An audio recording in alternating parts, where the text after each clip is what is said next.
Tá esperando coisas incríveis acontecerem na sua vida? Você acha que tá faltando gentileza das pessoas nesse mundo doido? Achou esse filme Tudo em Todo Lugar ao Mesmo Tempo doido? A gente às vezes tem dificuldade de encontrar nosso propósito na vida. E você percebeu que nas entrelinhas desse filme ele fala sobre propósito da vida, mesmo naquelas cenas aleatórias e doidas, como a cena das pedras e da rosquinha buraco negro? Pois é, explicamos tudo isso do filme Tudo em Todo Lugar ao Mesmo Tempo e mais. Saudações, heroínas e heróis despertos, meu nome é Fábio, vem com a gente para mais um episódio do Herói que Existe em Nós.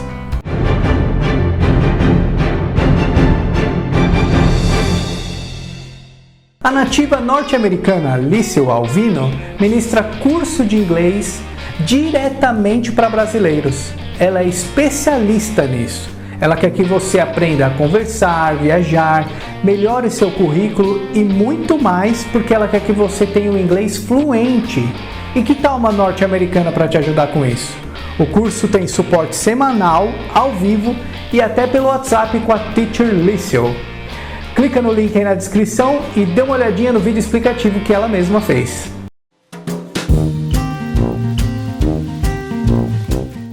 Que filme maluco esse, Tudo em Todo Lugar ao Mesmo Tempo. É um filme que dividiu opiniões, mas eu curti o fato deles serem partes de comédia. Me lembrou muito os filmes do Jack Chan, tanto da parte das lutas como das partes de comédia. Até fisicamente o Waymond se parece com o Jack Chan. Alguém notou isso? Uma parte que quebrou as pernas de muita gente foi a hora que o Waymond fala para Evelyn que teria adorado lavar roupas e pagar impostos com ela. Que já me remeteu à ideia de propósito, porque ele abriria mão de uma vida de aventuras para compartilhar a aventura dos dois juntos. Como Evelyn, uma pessoa pode achar que a vida fica sem propósitos e busca o tempo todo coisas extraordinárias acontecerem na sua vida. Mas a grande magia está em fazer o exercício de entender que o ordinário, o comum, o simples também tem significados na nossa vida. Inclusive é através das coisas comuns que a vida se comunica com a gente. O Waymond era engraçado, divertido, sempre de bem com a vida e sempre a favor das soluções. E não focado nos problemas, como às vezes a gente fica ali, focado nos problemas. Poderia ficar lamentando os problemas dos impostos, lamentando a vida comum que levavam, mas fazia exatamente o contrário. Ele entregava soluções práticas para a vida comum. Era gentil com a agente da Receita Federal com seus biscoitos. E no final do filme pede para as pessoas serem mais gentis umas com as outras, principalmente quando a gente não sabe muito bem o que está acontecendo na nossa vida. Às vezes é meio confuso mesmo entendermos os propósitos da vida, entendermos os direcionamentos inusitados que a vida nos dá, diferente do que a gente realmente quer. Mas Waymond conclui que quando escolhe o lado bom das coisas, não é uma escolha ingênua, é estratégico e necessário. Olha isso, estratégico e necessário. Ou seja, é preciso a intervenção das nossas ações. A estratégia é uma ação, é movimento. Para ele é sobrevivência, mas acho que é um pouco mais que isso. É entender que os propósitos estão nas pequenas coisas da vida e acrescentar significado ou acrescentar um valor a essas pequenas coisas. E acrescentar significado às coisas comuns é, sem sombra de dúvida, uma ação nossa. Se não ficamos na ilusão de esperar que algo externo que não dependa de nós aconteça. E que essa coisa ainda seja extraordinária, incrível. Só aí que poderíamos dar valor, significado e propósito para a vida, sabe? A chave aqui é a nossa capacidade de dar significado para as coisas. Eu posso achar que minha esposa é só minha esposa da vida comum, uma aleatoriedade da vida, um acontecimento, ou uma doida que aceitou se casar comigo mesmo. Mas a nossa capacidade de dar significado, ela passa a ser aquela que me acompanha também nas horas difíceis. Ela é um universo de emoções e sentimentos, dificuldades e vitórias, assim como qualquer um de nós. Ela é esforçada, professora, amante da vida e por aí vai. Não é só uma pessoa. E quanto mais a gente vai lembrando as qualidades das pessoas e das circunstâncias ao nosso redor, mais a gente vai dando significado para as coisas, saca? Evelyn estava presa na ilusão ao contrário disso. As contas, seu pai, o marido, a filha, a lavanderia, tudo era um fardo para ela, porque ela não acrescentou o valor de propósito também nas pequenas coisas, nas pequenas grandes coisas. Algo incrível na vida dela tinha que acontecer. E o que aconteceu? Um multiverso de possibilidades. Experimentou todas as possibilidades. A insatisfação movimentou ela. Por isso que nossos lados ditos negativos, como a insatisfação pela vida, pode ser benéfico. Porque nos coloca em movimento, numa certa obrigatoriedade para agir a favor da mudança. Podemos interpretar os múltiplos universos que Evelyn experimentou como aqueles nossos e se? E se eu tivesse vivido daquele jeito? Como seria minha vida hoje? E se eu tivesse tomado aquela decisão quando eu era mais jovem? E se eu não tivesse casado com Raymond, no caso da Evelyn? E se eu não tivesse tido minha filha Joy? E se eu não tivesse trabalhado minha vida toda nessa lavanderia? E nesses e se's da vida, a vida vai passando. Nossa linha de pensamento fica preso nesse e se como um hábito de pensamento. E a vida vai passando. E aqui entra a beleza da sétima arte. Tudo em todo lugar ao mesmo tempo é uma ficção científica.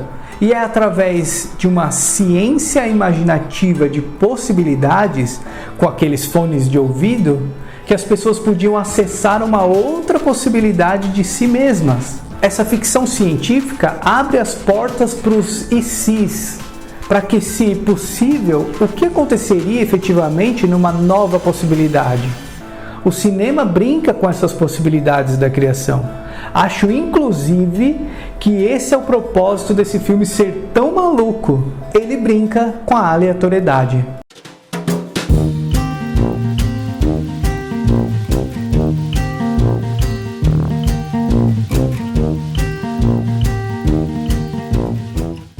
O próprio pai era um problema para Evelyn nesse sentido.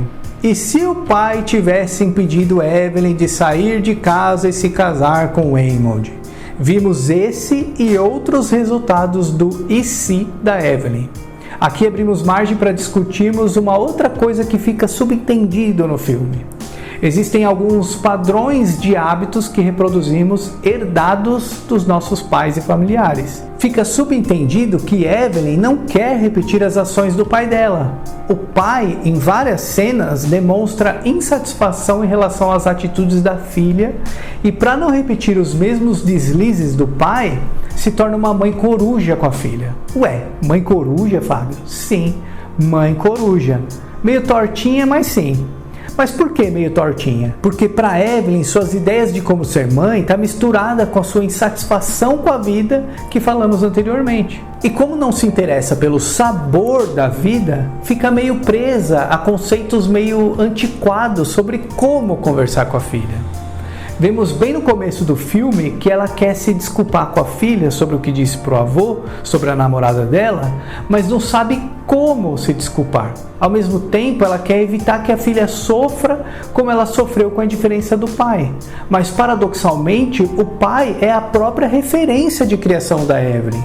É como ela aprendeu a se relacionar.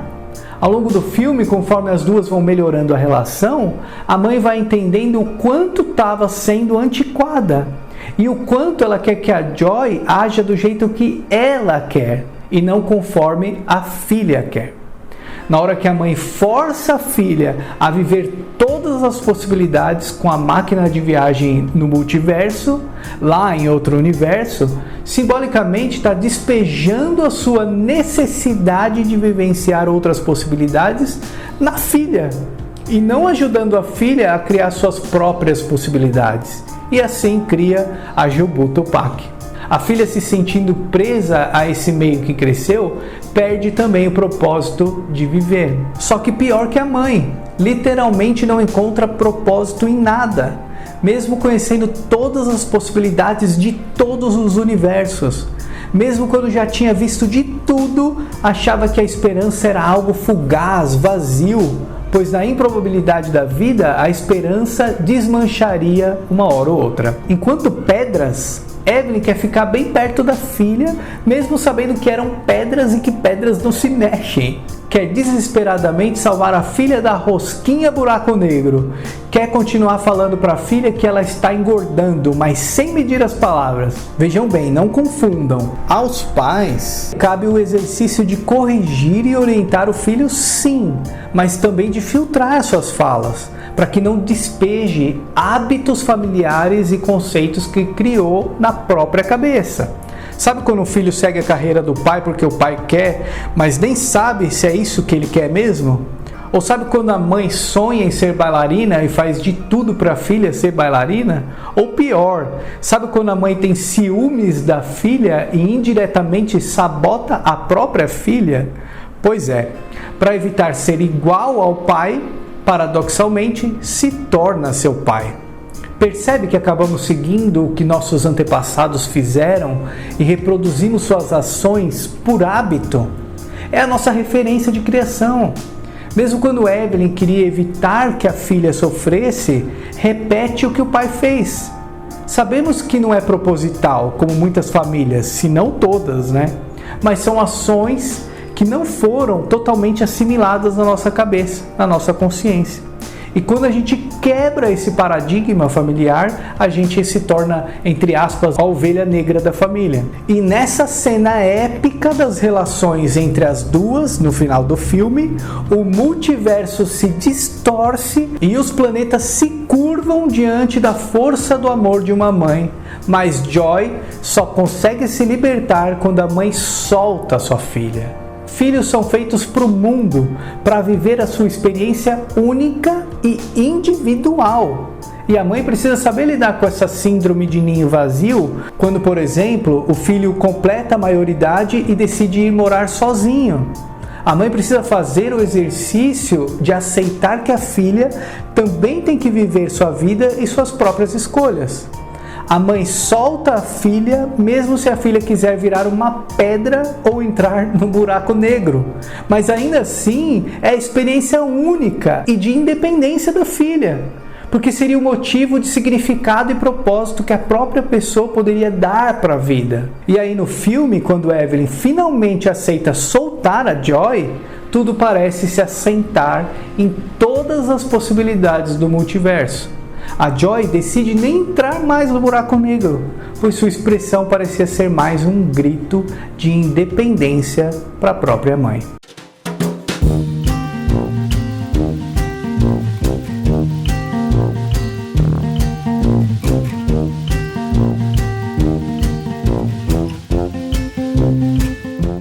Nesse sentido, podemos refletir que estamos todos conectados e todo mundo tem o direito de ser como quiser. Mas a gente pode entender também que quando tentamos forçar o outro a agir como nós gostaríamos, estamos, além de tirar o direito da outra pessoa criar seu próprio destino, colocando um peso além nas nossas costas. Porque estamos colocando a vida do outro sob a nossa responsabilidade. Por algum motivo a gente acha que pode agir e fazer pelo outro por algum julgamento nosso, quando na verdade aquilo não é o nosso natural ou da nossa alçada, e raramente assumimos erros cometidos nesse sentido, principalmente quando nem assimilamos direito essas atitudes em nós. O ideal seríamos servir ou ser útil para o outro sem pretensões de correspondência por parte do outro, como se esperássemos um reconhecimento do outro, mas com a consciência aberta de que somos todos um, no sentido de que o outro também é importante para o coletivo e para as relações nas suas decisões, para que não anulemos o outro como a Evelyn anulou a Joy. Porque num jardim, o jardineiro prepara o solo e coloca água, mas sem pretensões de forçar a planta a crescer, porque o ato de crescer cabe inteiramente à própria flor. O Waymond contribuía para uma família mais feliz, mas não por tentar corrigir os outros o tempo todo, mas por acreditar na gentileza, sem ingenuidade, como ele mesmo disse. E ele era pai, é óbvio que ele corrigia, mas sem ingenuidade de fazer o bem.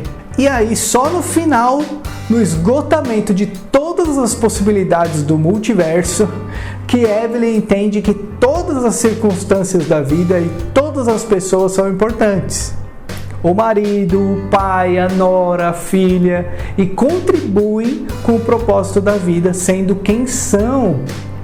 Isso quando permitimos que as pessoas ao nosso redor sejam quem são. Só quando Evelyn se permite ser quem é que ela aceita os outros tal como são. É quando percebe que já tinha todas as ferramentas para uma mudança de perspectiva e para encontrar o propósito nas simples circunstâncias comuns da vida. Ou seja, no cotidiano com a família, por exemplo. E não nas coisas incríveis que esperamos que um dia aconteça na nossa vida. Não à toa que o Waymond fala para Evelyn que teria adorado lavar roupas e pagar impostos com ela. Percebe que realmente ele não era uma pessoa ingênua ao escolher a gentileza ou escolher uma vida comum? Nesse filme doido, que loucura te chamou mais a atenção? Comentem aí o que acharam do filme. Quero rir com vocês se acharam coisas ilógicas e aleatórias. E se inscreve aí, galera, dá aquela força pra gente que o algoritmo do YouTube entende o engajamento de vocês. Você também pode ajudar curtindo esse vídeo e ativando o sininho para receber as notificações de novos vídeos. Você pode fazer uma doação com o link aí na descrição, através do PayPal, e também temos o curso de inglês que falamos no começo do vídeo. E galera, é muito importante também que compartilhem esse vídeo, vamos espalhar autoconhecimento. Então, sigamos em frente de espertos do zumbi ao herói.